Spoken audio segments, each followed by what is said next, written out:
Hey guys, hello back in and welcome to my 10 weeks review of the Galaxy S23. This is the moment we all been waiting for. Thank you for all of you who have joined me over the last 70 days. Each day I like to do a deep dive in these videos just so you can have a better sense of how the phone is like on a day-to-day basis. Everyone uses their phone differently. Some people watch YouTube all day, some people have the phone in the pocket all day. Some days I work more, some days I work less. So every day is a different day. The first day you get the phone is different from the 70th day you get the phone. There are a few software updates along the way, and today I'm going to give you my final review and the full verdict on this phone. I'll give you a grade at the end as well and let you know if I would recommend the Galaxy S23 or not. Small twist, this video was recorded on the Google Pixel 7a, which will be the phone I will be using next. All my other prior videos is shot on the Galaxy S23. So if you want to check out that video quality, feel free to look at the last 69 videos that I have. So let's jump right into it. With the Galaxy S23, you are getting a premium spec phone. And what does that really mean? Premium spec, you will get a Snapdragon 8 Gen 2, the best chip that Android has to offer so far in 2023. And it comes at a pretty reasonable price tag, starting off at $800. But if you wait a few months, they do go on sale pretty often. Currently, it is on sale for $700. So you want to buy it on Amazon, link in the description below. So instead of paying over $1,000, you can pay $700 and get the same power as the $1,200 Galaxy S23 Ultra. So premium chip and a compact phone. It is a 6.1-inch display, and it is compact by today's standards since phones are getting larger and larger, but it is not tiny by any means. You still have to tilt your phone to reach a certain area of the screen, but it is not massive like the Galaxy S23 Ultra. Every time when I'm holding the Ultra, it feels like I have a giant rock tablet in my hand,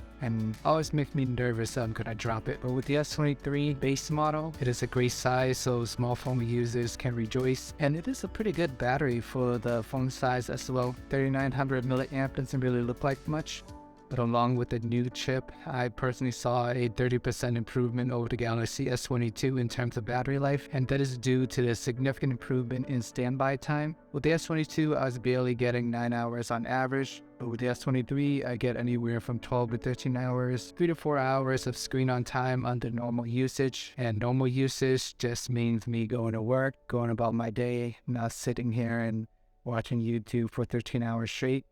If that's what you want to do, it will last you 13 hours just watching YouTube, but that is pretty much going to be the end of your battery life. Your mileage may vary. People use the phone differently. You will see on Reddit or random website, people going to tell you they get all day battery life, 8 hours of screen on time. I personally was never able to achieve that, and I'm skeptical based on how those numbers are calculated. The only time I was able to achieve over a full day of battery life is when I barely touched my phone at all. But I did manage to achieve some of those screenshots depending on how you charge your phone. If you charge it up to 99%, and you use it all the way down to 0 and then charge it back up again to 99%, then the battery life is going to keep on calculating. And the reason for that is Samsung calculates based on the last full charge. So you never fully charge it again. This is going to keep calculating because your last full charge may be 2 days ago, since it never reached 100%. Anytime anyone flash their 1 day screenshot of the battery life, ask them to switch over to the last 7 days and see if it is really accurate. Because on the 7-day screen, you will see when they charge their phone, how often they charge their phones, and that will paint a clearer picture of how the phone performs on a single full charge. So in general, I think a lot of those screenshots are inflated. I know people love the Galaxy S23. I personally love the Galaxy S23 as well, but we want to be reasonable and realistic. And anytime I see inflated numbers, I always question them. So my main point is I don't want people to temper the expectation. I know you may see a lot of reviews about the Galaxy S23 and the great battery life, but don't go into it thinking the phone gonna last a full day all the time. And it really does vary depending on your usage. I get 12 to 13 hours, but that is personally my usage. And I honestly don't even go that crazy with it. I work, I do normal things, and it just lasts me 12, 13 hours. You know, at the end of the day, whether it lasts 12 hours or 24 hours, you get a 25-watt fast charging capability. So in 30 minutes, you get another 50% battery. So pretty sure you can find half an hour in a day somewhere to charge your phone if you really need to. Force charging brick is not included anymore. The bigger brother does offer the higher charging rate at 45 watt fast charging, but I think 25 is sufficient. You can fully charge a phone in an hour. If you don't have the time, 30 minutes would do. Samsung always have had great cameras, but the S23 does have a significant flaw, and it is always going to be the Achilles heel of the S23. Far away photos are great, video quality is awesome, OIS is very stable. I shoot a lot of walking videos and it does just fine. Has 8K video recording, which I only used once or twice. Takes too long to edit, the file is too large. Most people only watch 1080p on their phone anyways, so I feel like the tech is a little early at this point, but it's there for those who want to record in 8K. Banana gate remains the biggest issue on this phone. When you take pictures of subject closely, you may notice that the edges are blurry. Same thing for text. They call it banana gate because the blur tend to be shaped like a banana. I still think it's a hardware issue at this point. The phone has been out more than 3 months and it is still an ongoing issue. There is going to be another camera update at the end of May. Unfortunately, I will no longer have this phone, but I'll continue to monitor and give you guys updates based on what people report. So remember to stay tuned and subscribe to the channel for the latest news. But in general, if you want the better camera, you gotta get the Galaxy S23 Ultra. Photos are more reliable, you can zoom in more. So that's my take on the camera. And just in general, Samsung cameras have so many options compared to the standard Google Pixel camera. You can switch between the main lens and the selfie lens while you're recording a video. You can do single take mode, which gives you the ability to shoot a 10 to 15 seconds clip. Then Samsung gonna generate you a bunch of different options, whether it's a time lapse, they can add some music to your video, they can give you a few photos within that video as well. So you get about 3 to 6 different clips based on that 10-second recording of yours. So little things like that are pretty useful. Samsung have director's mode, where you can use the main camera and the selfie camera at the same time. If you're vlogging and you're walking around, you want to showcase a certain area, you can record using both camera, and you cannot do that in the Pixel. Portrait video mode is available as well. Currently I'm recording on the Google Pixel 7a and I tried looking for that, and it did not offer that. I typically like to record my review videos in portrait mode. I think it looks cooler. But now it's got to stick with the standard camera. So those are just a few features that Samsung have that Google Pixel do not. They also have Samsung DeX. You can connect your phone to a monitor and turn it into a computer. And all these little features are why Samsung charged $200 to $300 more than the Google Pixel. So you do get more features compared to a standard vanilla stock Android experience. The downside is that once you add in more stuff, it does take up more space. You might never use it, may consider it as bloatware. I just think of it as a bunch of cool features. Some people may think it's gimmicky. I personally enjoy using most of these features, so to each their own. Design-wise, I think the S23 is absolutely beautiful. It is sleek, compact. I love the matte finish in the back. It does not leave any fingerprint. And after switching over to the Google Pixel 7a, it is a fingerprint magnet with a glass back. The minute I touch it, it is super blotchy and ugly. It looks terrible. Pixel 7 is also a dust magnet as well. You will notice dust accumulating around the camera bar. But with the S23, you're looking at nice camera design, very simple, just 3 circles in the back. It's just a very nice, sleek, consistent look all across the S series. So good job there in terms of design, Samsung. And it just feels very premium to use. If you're holding the S23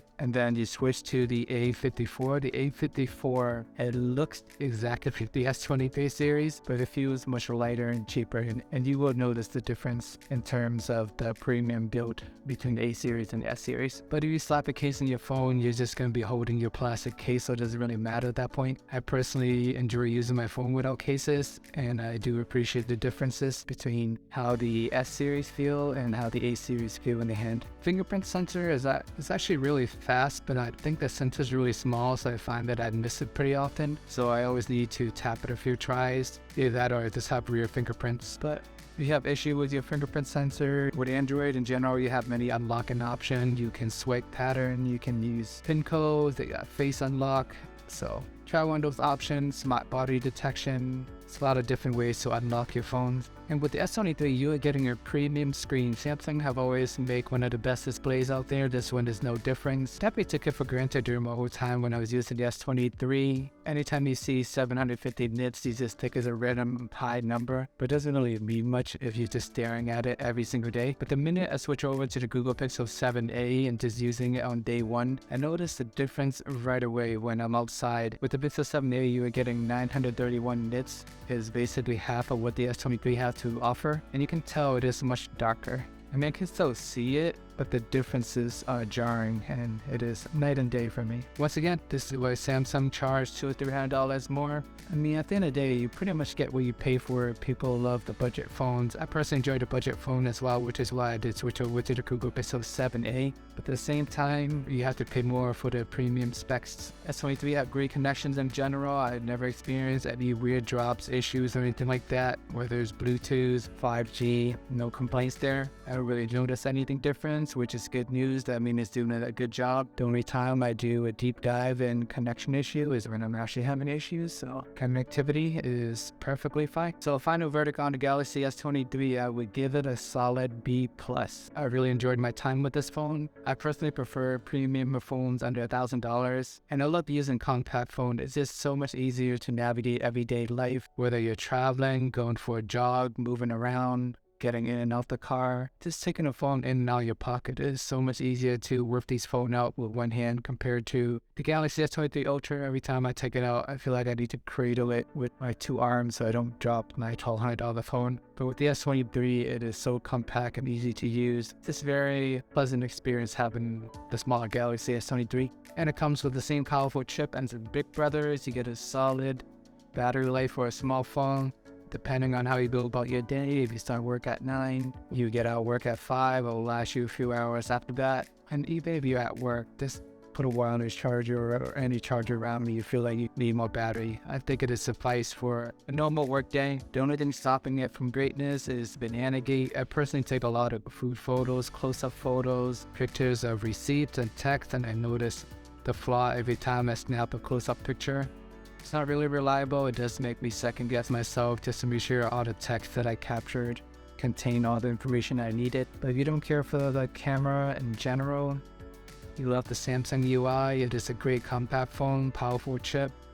Currently on sale at $700, and I would still recommend this phone despite its camera flaws. I know the Google Pixel 7a is currently out, and it is much cheaper, but you do have to make some sacrifices like all the features I mentioned earlier. Camera flexibility while recording, peak brightness on the outside, sleek design with no fingerprint in the back, Samsung DeX. All those things add up. Overall, the S23 has been a great experience for me. I enjoy using Samsung phones in general, and it's definitely been one of my favorite phones so far of 2023. I went to Hawaii with it. It is an awesome travel phone. There you guys have it. I hope you enjoyed this series with the S23. See you soon on my Pixel 7a journey. Remember to like and subscribe, and see you guys in the next video.